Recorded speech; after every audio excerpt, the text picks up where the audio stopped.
are struggling with.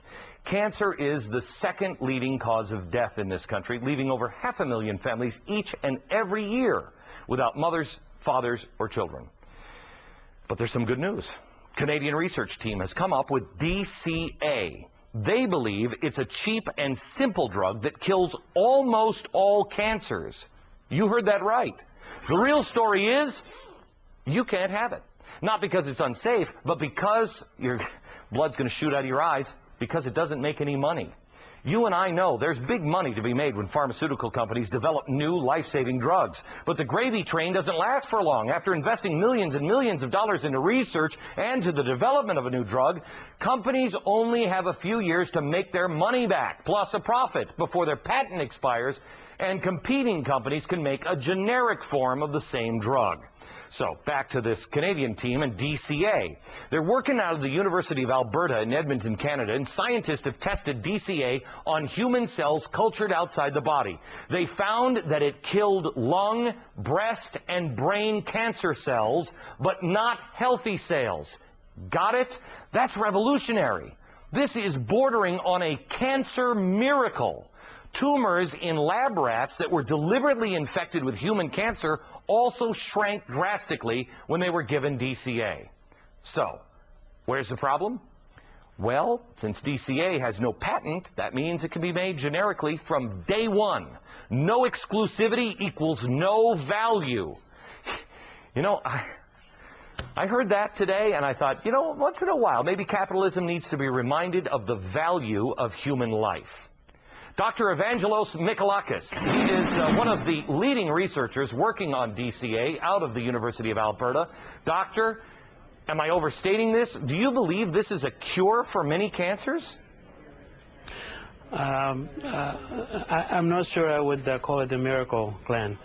It's a very promising advance, but there have been a lot of miracles in medicine, in lab animals and in test tubes that never translate into miracles in actual human beings. Okay, now so there are a lot of reasons to be optimistic about it. Can you do these studies, and how long will it take?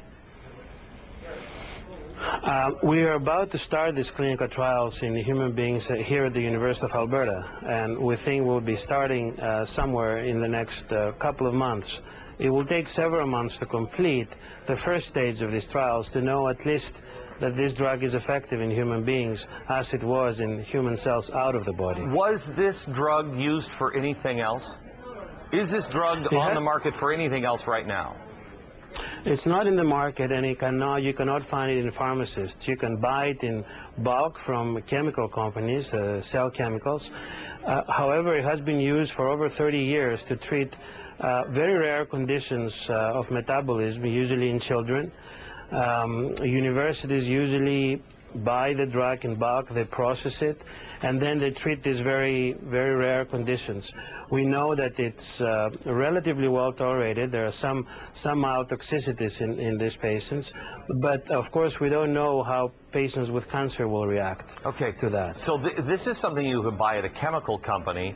There are going to be people who read about this, like I did today. If I had cancer, I got to tell you, I'm not waiting the 2 years for the human trial.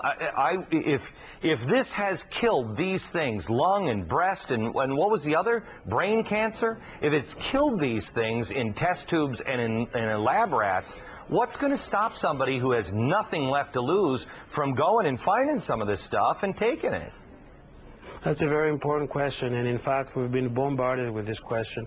But you've got to keep in mind that it is possible it might hurt someone. For example, a lot of these patients are already taking cancer medications, and the interactions of this drug and any drug with the existing drugs is unpredictable. It could result in worsening than improvement.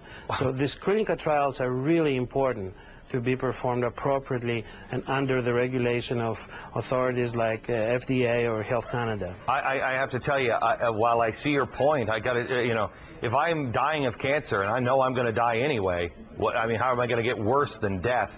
You had a hard time getting anybody to pay attention to this because there's no money to be made in this. Why don't the insurance companies get involved and pour money into this? There's a ton of money to be saved by insurance companies. Why isn't the capitalist system working on that front? That's a very interesting question, and you're right. You would expect. I think there are some laws preventing the insurance company in investing in research, but I'm not a lawyer to tell you that. I think there is some regulations. It's not that easy to do that. However, the authorities like the University of Alberta and the Faculty of Medicine and Dentistry have already committing, and they're helping us along with the people of Alberta that already started donating money to at least make the first step. All right.